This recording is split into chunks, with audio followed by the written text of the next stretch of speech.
ताया मैं रेडी हो गई हूँ, हम कब तक निकलेंगे? बस बेटा, ये तो तुम्हारी ताई बताएंगी कि कब निकलेंगे। तुमने दुल्हन के लिए पैसे रख लिए मुंह दिखाई के? रख लिए, मुझे स्टेज से नीचे थोड़ी उतरना है। जिसके पास मुंह दिखाई नहीं होती उसको नीचे उतार देते हैं। तुम्हारी फुप्पो ने तो उसे स्टेज पर चढ़ने ही नहीं देना होता। अब ऐसी भी नहीं है मेरी बहन, तुम कुछ ज्यादा ही बदनाम कर रही हो। ताया मैं जरा गाड़ी चेक कर लूं, पानी वानी डाल देता हूँ उसमें। जाओ बेटा। ताया क्या हैदराबाद बहुत खूबसूरत है? नहीं बेटा, कराची जैसा ही है। वैसे मैंने सुना है कि इस्लामाबाद बहुत ज्यादा खूबसूरत है। काश लड़की वाले इस्लामाबाद में रह रहे होते ना तो हम दुल्हन लेने वहां चले जाते। फिर तुम्हारी फुप्पो तुम्हें जरूर लेकर जाती बेटा। ये तो हैदराबाद है इसलिए बस भर के सबको लेकर जा रही हैं, वरना टिकटें ट्रेन की कभी ना खरीदती। वो सिर्फ अकेले दूल्हा को लेके जाती और दुल्हन भी अकेले आती। हर बात बड़ा चढ़ा कर करती हो, हद है। पता कर ले कहीं छोड़ के ना चली गई हो हमें। अरे ऐसे कैसे छोड़ के जा सकती है, अजीब बात करती हो तुम भी।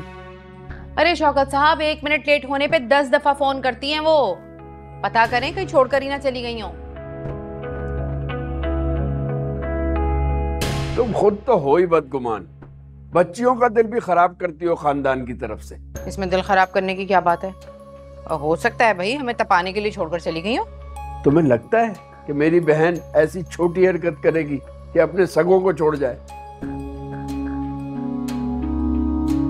अगर इतने छोटे दिल की होती ना तो इतने महंगे कपड़े ना बनवाती सितारा के लिए।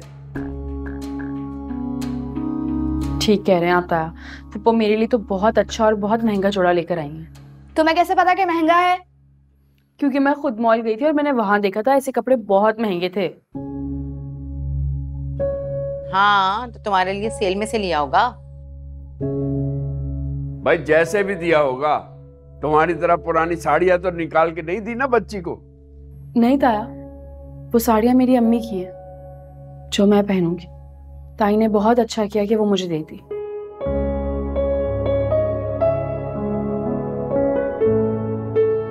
और ताया अब्बू अब प्लीज ताई को कुछ भी ना कहा करें, बहुत अच्छी हैं, कम से कम पप्पो से ज्यादा ही अच्छी हैं।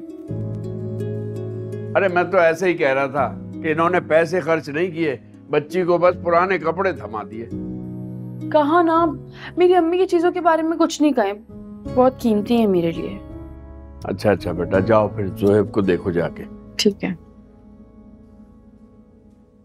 अब तुम भी तैयारी मुकम्मल कर लो, उठ के खड़ी हो जाओ।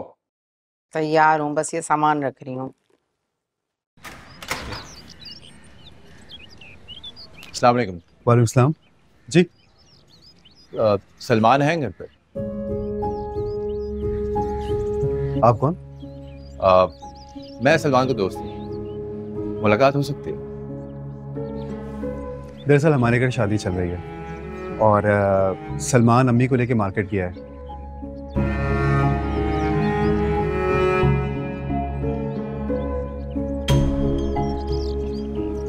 वैसे सब खैरियत है ना? जी खैरियत है। एक्चुअली सलमान कल रात सालार से मिला था और उसके बाद से सालार घर से गायब है।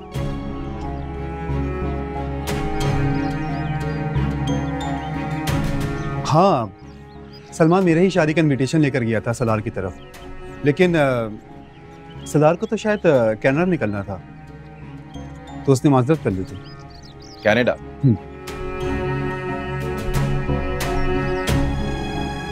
ओके, चलें, कुछ पता चले तो बताइएगा। बिल्कुल।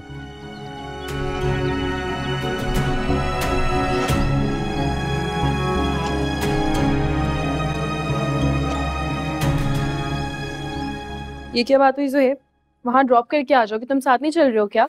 तो तुम भी मत जाओ, पहले कौन सा जा रही थी? पहले की बात कुछ और थी, पहले तो मैं पप्पो से खफा थी, अब तो उन्होंने मुझे मना लिया इसलिए मैं साथ जा रही हूँ। और तुम भी मेरे साथ चलोगे वरना मेरा सारा ध्यान तुम पे लगा रहेगा जोहेब। यार देखो समझा करो, मैं नहीं जा सकता, पीछे दुकान कौन संभालेगा? जिम्मेदारी है ना मेरी। तुम्हें ताई ने बोली है ना ये सारी बातें, मुझे समझ में नहीं आता, ताई तुम्हें चढ़ा देती हैं और तुम उनकी बातों में आ जाते हो। उन्होंने कुछ नहीं कहा, उनका नाम मत लो। तो फिर ठीक है, तुम साथ चलोगे क्योंकि तुम्हारी पैकिंग मैंने कर दी है, मैं तुम्हें इस तरह अकेला नहीं छोड़ सकती और जिम्मेदारियों के लिए अभी बहुत उम्र पड़ी है। नहीं यार, मेरा दिल नहीं करा जाने को, और वैसे भी क्या? मुझे पुप्पो अच्छी नहीं लगती। हम तो शादी में जा रहे हैं ना। तो जा तो उन्हीं के घर रहे हैं ना। पुप्पो का घर नहीं है, वो हैदराबाद है। क्या हो गया तुम्हें?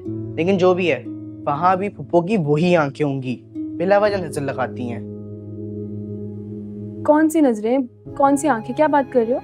उनका सलमान तो कुछ करता है नहीं, बिला वजह मेरी कमाई पे उन्होंने नजरें रखी हुई हैं, नजरें लगाती रहती हैं हर वक्त। किसने बिठाई हैं तुम्हारे जहन में ये सारी बातें?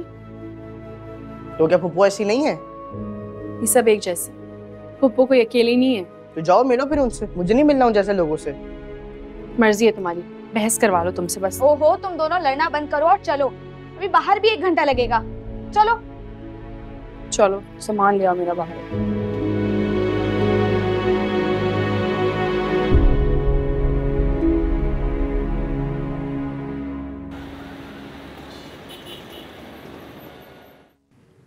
कमाल करते हो तुम लोग। बच्चे को आए हुए 4 दिन नहीं हुए कि तुमने उसके ऊपर घर की जमीन ही तंग कर दी। मुझे तो सिचुएशन हैंडल करने का मौका ही नहीं मिला, अचानक ताहिर ने हाथ उठा दिया। ये तबीयत खराब थी, इस वजह से मैं सालगिरह में नहीं आ सकी, वरना ताहिर की हरगिज ये जुर्रत ना होती। अब परेशान होने का क्या फायदा है? जब वक्त संभालने का उस वक्त संभाला नहीं तुमने। आपको हमेशा मेरी गलती क्यों दिखती है? मेरा दुख नहीं दिखता?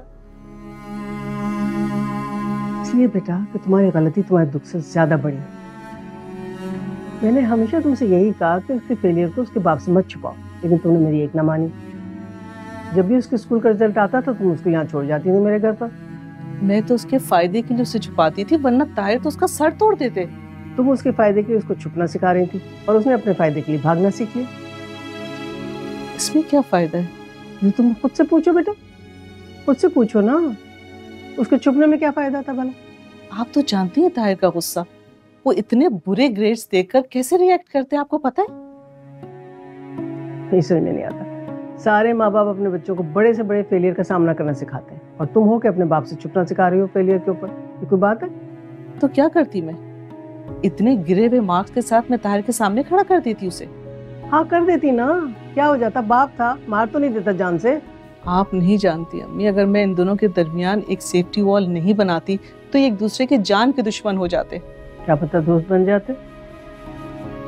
कभी कभी जिसे हम सेफ्टी वॉल समझ के तामीर करते हैं ना, वो सिर्फ एक वॉल होती है, तो सेफ्टी कहीं नहीं होती। अम्मी वो आपकी बात तो सुनता है ना, आप ही समझाएं उसे। मैं कैसे समझाऊं? अब तो बस उसके वापस आने का इंतजार करना पड़ेगा।